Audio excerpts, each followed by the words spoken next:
First off, take your tripod, open it up, place it on the ground, press that down, grab your spreader, gonna get in close on that, align the hole, and then rotate. You're gonna feel like you're gonna break it, push harder, and rotate that into place. You can then pick this up and extend the legs fully. So turn this lock, pull the leg out till it clicks, tighten the lock. You don't have to crank it, but do have it stuck. And then place it down somewhere where, pavement's good. If you're on something really squishy, press it down a little bit so the legs settle to where they're gonna be.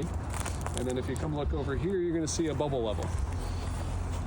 And there's another one up at top, but this one's a little bigger and easier to see.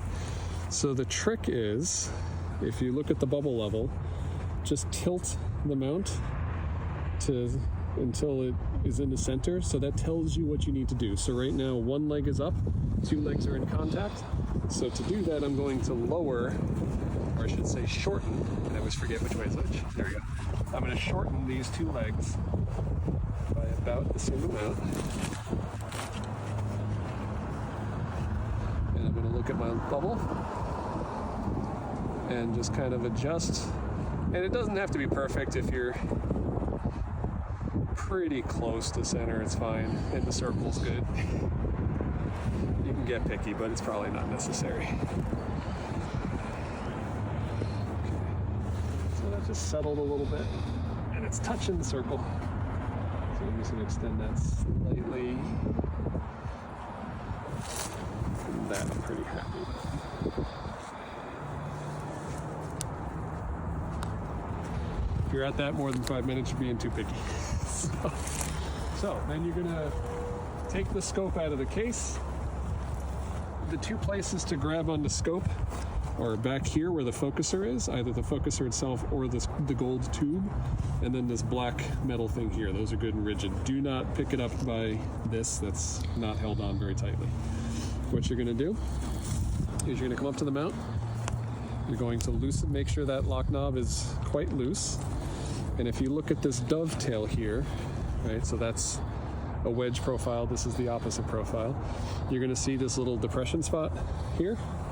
You wanna aim kind of for the middle or even a little bit towards the back of the scope for the screw. So from the back, just catch it on the lip here and then slide it forward, tilt it in. It's gonna wanna fall out, so tilt it in a little bit. And then tighten that knob. Make any fine adjustments you need.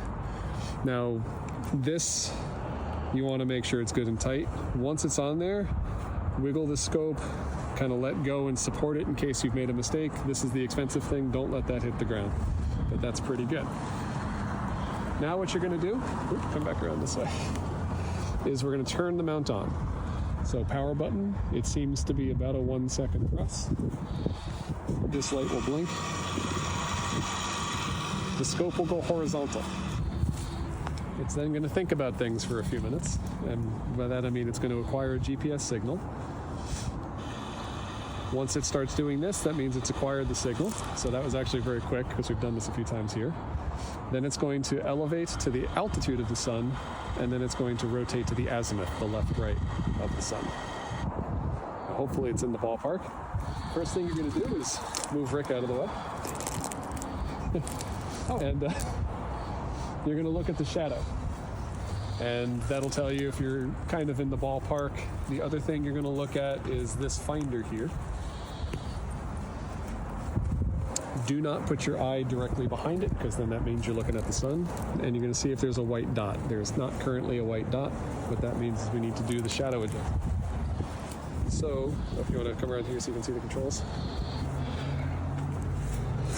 So this joystick slides. It's not a press, it's a slide. To make it go quickly, move the joystick in one direction and then press power. Don't press power by itself, obviously, because it'll shut off. And what you want to do is you want to make adjustments until the shadow is as small as it can be. And once you feel like you're close, see, now I can see a little bit of a white light in my finder. So now I'm going to make adjustments until the white light in the finder is fairly centered. Did the video pick that up? Yes. Okay.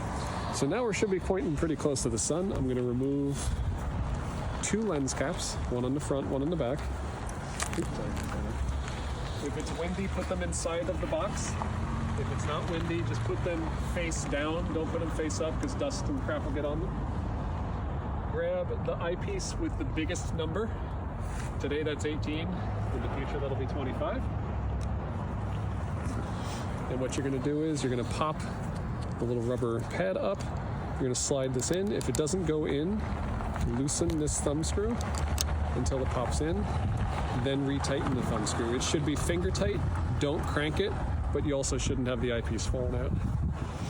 At that point, you're then going to turn the coarse focus, which is the black knobs, out about that far, 1.5 inches maybe. And then what we're going to do is you're going to have a look, and you're going to see if you see any orange, which I do. I'm going to make some adjustments using the joystick on slow mode to get the brightest orange circle in the center. You might see a row of orange. If you see that, come on around here.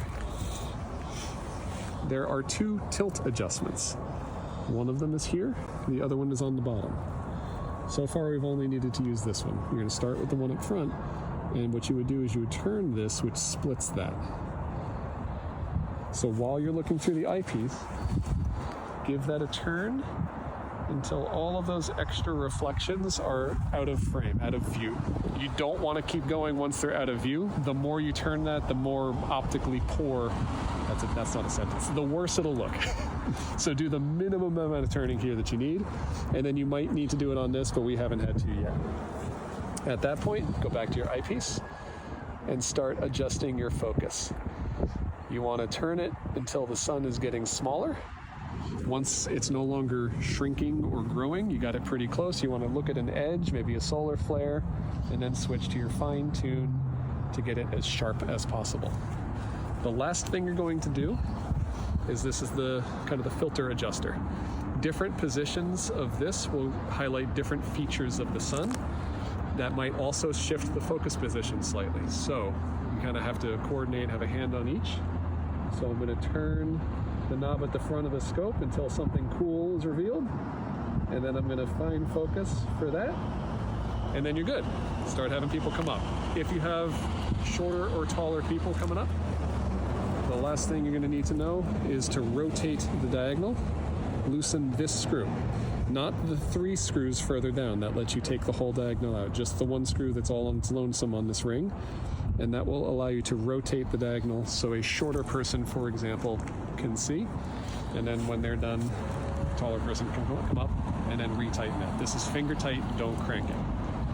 And that's it. When you're done, do everything in reverse. The only other thing you might need to know is swapping out eyepieces. The smaller the number, the more zoomed in you are on the sun. Every time you change eyepieces, you're going to need to refocus. But otherwise, take it apart, do it all opposite, just backwards order.